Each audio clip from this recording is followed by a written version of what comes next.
the name of the Lord be glorified. ദൈവനാമം വാഴ്ത്തപ്പെടുമാറാകട്ടെ. I worship the Lord with the saints of Bangalore Brethren Assembly South for the past few weeks.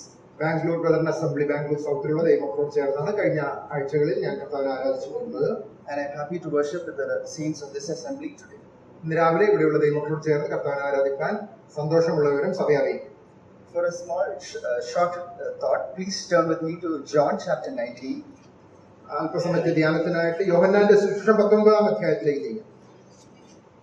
John chapter 18 verse 39 and 40. യോഹന്നാൻ 18-ന്റെ 39-ഉം 40-ഉം വാക്യം. So here we read, "But you have a custom that I should release someone to you at the Passover. You therefore want me to release to you the King of the Jews?" Then they all cried again, saying, "Not this man, but Barabbas." But Barabbas was a robber.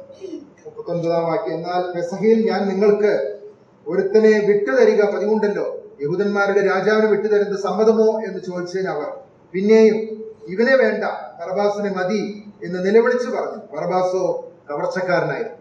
Here we see a choice that people had to free one of the prisoner for the Passover. പെസഹയ്ക്ക് ഒരു തടവുകാരനെ വെറുതെ വിടുന്ന ഒരു പതിവ്, അതിനുള്ള ഒരു തീരുമാനം എടുക്കാനായിട്ടുള്ള ഒരു അവസരമാണ് ഇപ്പോൾ വന്നിരിക്കുന്നത്. And we see from the earlier portion that Pilate clearly mentions that I find no fault in him. ഇതിനു മുമ്പ് പിലാത്തോസ് വ്യക്തമായിട്ട് പറയുന്നുണ്ട്, ഞാൻ ഇവനിൽ ഒരു കുറ്റവും കാണുന്നില്ല. But we see, despite of all this, the people clearly choosing the robber.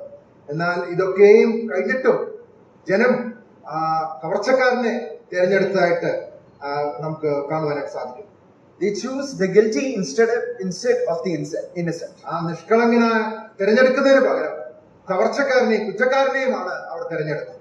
At the same time, when we draw parallels, ഇതിന്റെ സമാന്തരമായിട്ടുള്ള മറ്റു ഭാഗങ്ങൾ നാം പരിശോധിക്കുമ്പോൾ in chapter 18 and verse 4 we read like this. 18-ാം അധ്യായത്തിന്റെ 4-ാം വാക്യത്തിൽ നാം ഇങ്ങനെ വായിക്കുന്നു, Jesus, therefore, knowing all things that would come upon him, went forward and said to them, "Whom are you seeking?"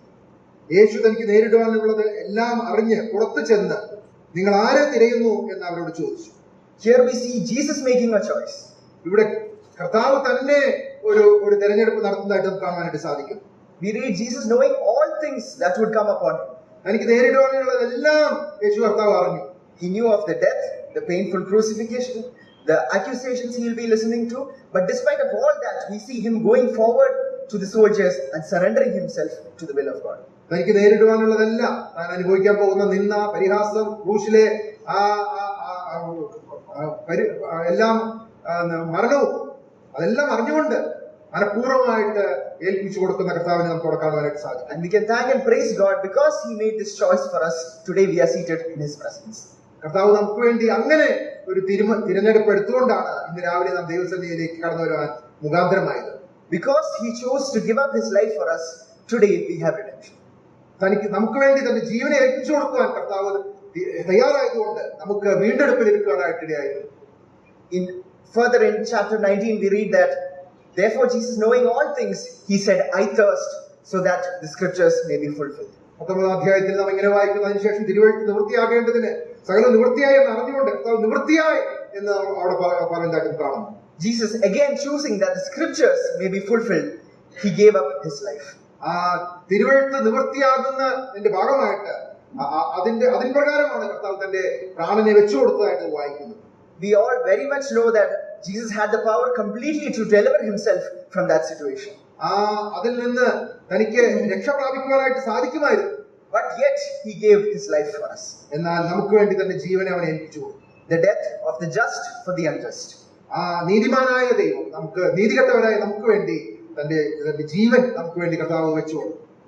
Irrespective of what the people chose, we can see how Jesus chose who were unworthy people as such in front of all that.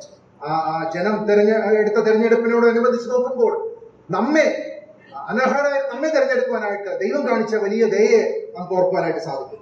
May we continue to sit in his presence with this grateful thought. ഈ നന്ദി നിറഞ്ഞ ഹൃദയത്തോടുകൂടെ ചിന്തയോടുകൂടെ നമ്മുടെ കർത്താവിനെ നമുക്ക് ആരാധിക്കാം, മഹത്വപ്പെടുത്താം. അവന്റെ വിലയേറിയ നാമം വാഴ്ത്തപ്പെടും.